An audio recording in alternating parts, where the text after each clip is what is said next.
You're watching Riptide Paintball.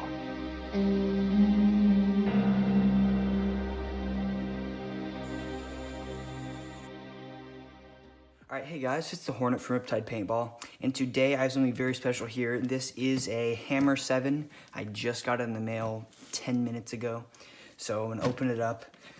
Whoever wrapped this wrapped it in like 2 rolls of duct tape, so this should be fun.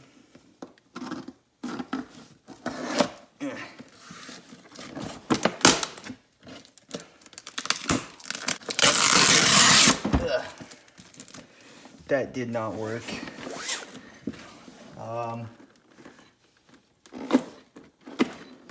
There's not an inch of this box that's not in duct tape. You know what? I'm just gonna cut to when I have this open. Look at that. Look how beautiful it is. Ugh. Yeah.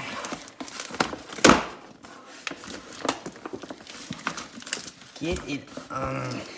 Come on.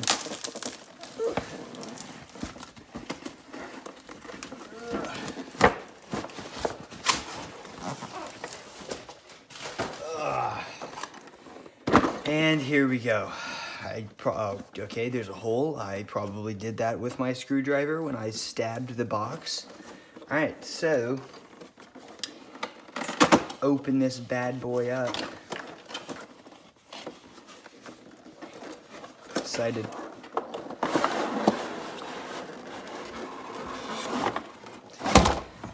Look at that fancy thing. This is my second Hammer 7. My last Hammer 7 was, if you watched the video, it was of my M1 carbine build. But this,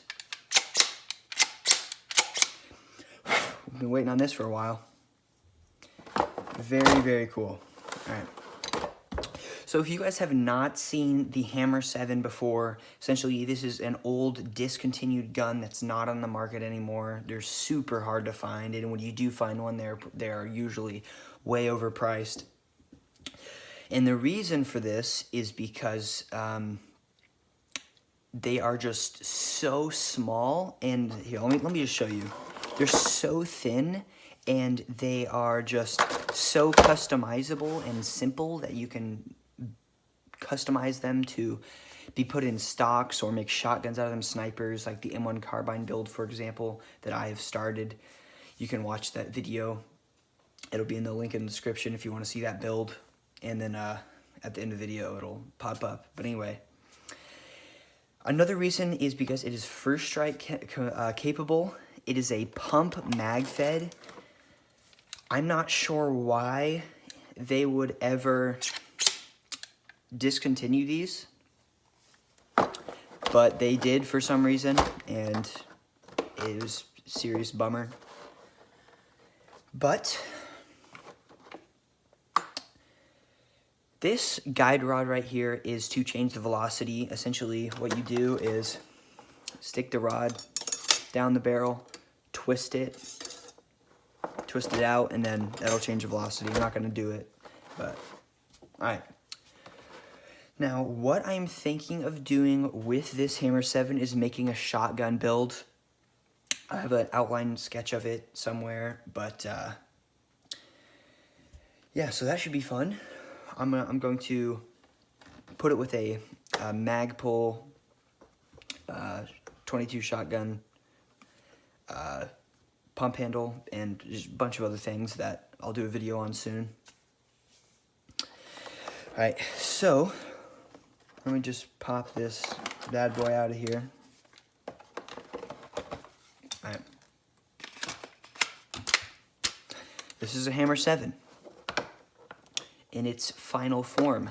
The tank does go in the back, so you can put a MCS stock on there or a remote line. There is an option on the bottom to run a air through the grip, but it's just best up top. Now, this one came with 1 magazine. I don't know if they all came with 1 magazine. I thought it was 2, but maybe, I don't know, maybe not. I have other ones, so it should be fine. Alright, so let's see what they got in here. So the original Kingman barrel plug, I will not use this. Barrel plugs are a lot worse than barrel bags. Definitely use barrel bags no matter what field you're on or no matter what gun you're using. I would definitely suggest them. And that's tough to get in there. Why did I do that?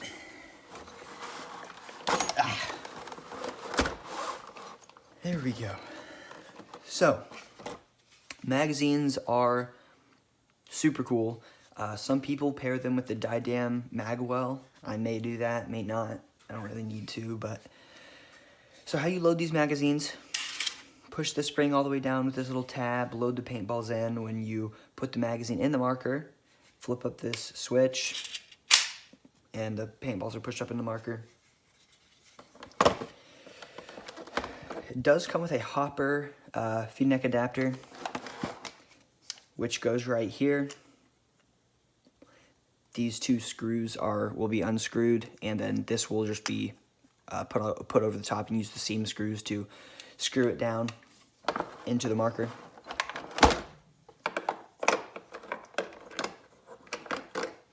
Alright, we got some extra parts. Okay. Ooh, comes with 2 extra detents, which is awesome. These detents do break fairly fast if you don't upgrade them, but very cool.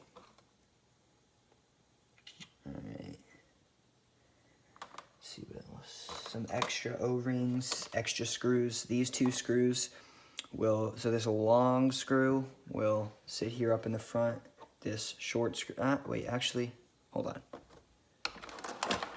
Is that right?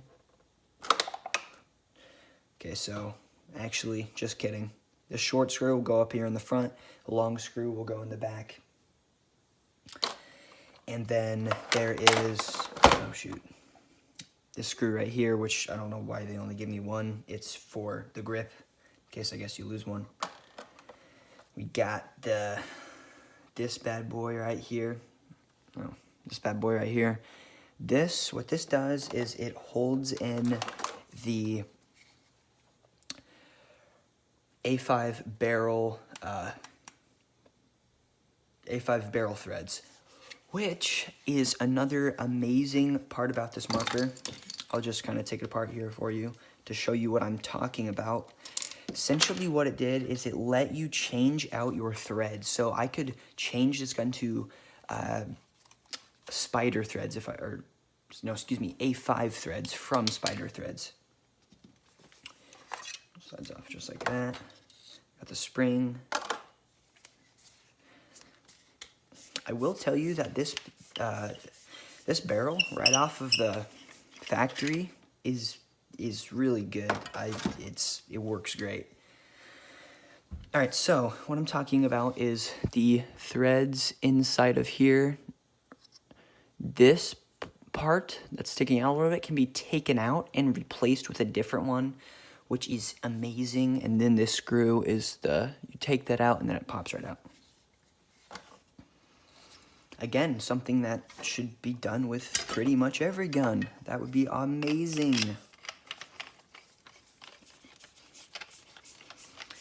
How many times have you gotten a 98 custom, wanted to upgrade the barrel, and you can't because only 98 custom barrels fit in there, or 98 threaded barrels, I guess.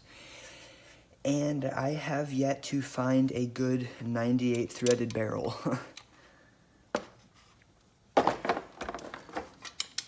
So this just gets screwed on like that.